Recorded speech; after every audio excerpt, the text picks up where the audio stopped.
Tonight on our Great American Panel, he's the Communications Director for American Crossroads, Republican strategist Jonathan Collegio is here. She's the editor of Citizen Jane Politics and a contributor to the Daily Beast. Patricia Murphy joins us, and a columnist for Newsmax and author of Outnumbered, Jedediah Bila, also joins us. Coming up, reindeer methane. I've been in this business a long time and I've never had cause to use that phrase before, but we're going to tonight.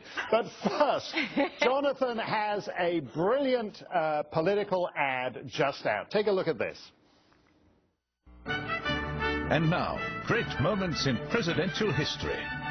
Barack Obama. I would put our legislative and foreign policy accomplishments in our first 2 years against any president, with the possible exceptions of Johnson, FDR, and Lincoln. Yes, next to Lincoln, Roosevelt, and Johnson stands Barack Obama, America's fourth greatest president.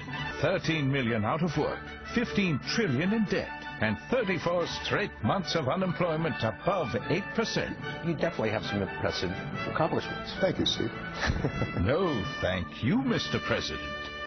Who's that snotty Masterpiece Theatre guy you got to do the voiceover? Well, that was actually you, Mark. Really? Yeah. Stuart Varney's mad about it. He could have used the work. So, you know, what do you make of it? What do you make of that?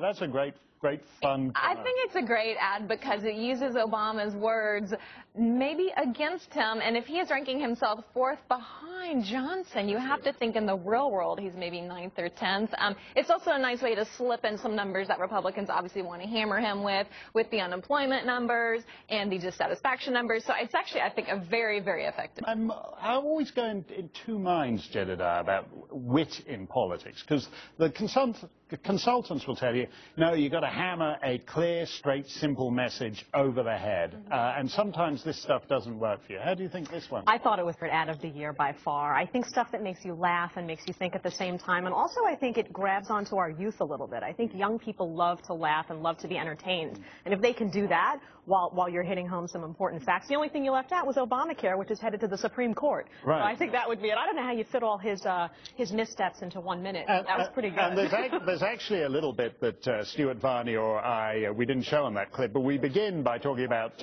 George Washington. All he did was the father of the country. Right. And John F. Kennedy, and then Ronald Reagan, all he did was win the Cold War.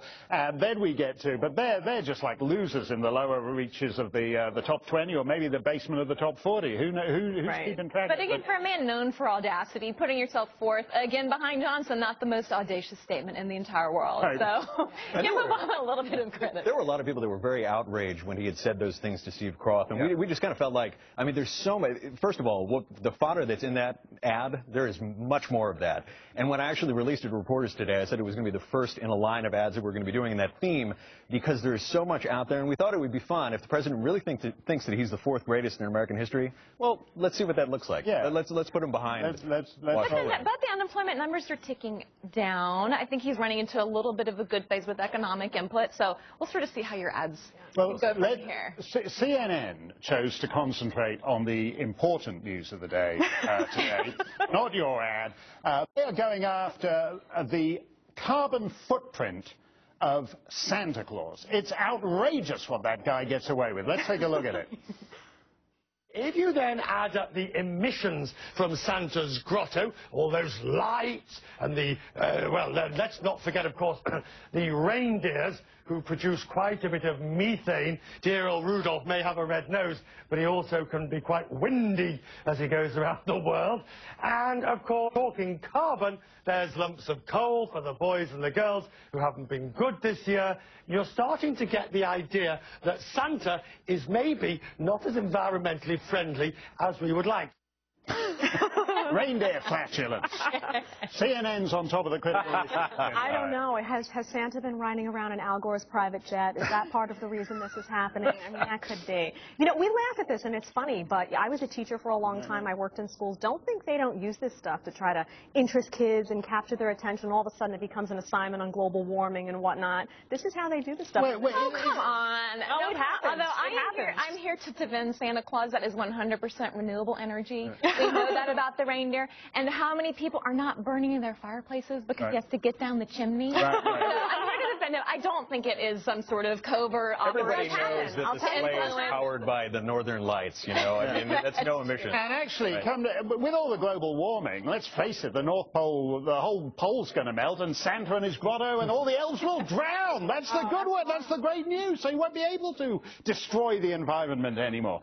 This is the joylessness of liberalism on the eve of Christmas in a nutshell. We have more with our Great American Panel. When I was here a couple of months ago, Sean tried to teach me how to throw this ball in a manly American way instead of my panty-waist milquetoast girly boy way, and I couldn't manage it, so I brought along my trusty Afghan cricket bat.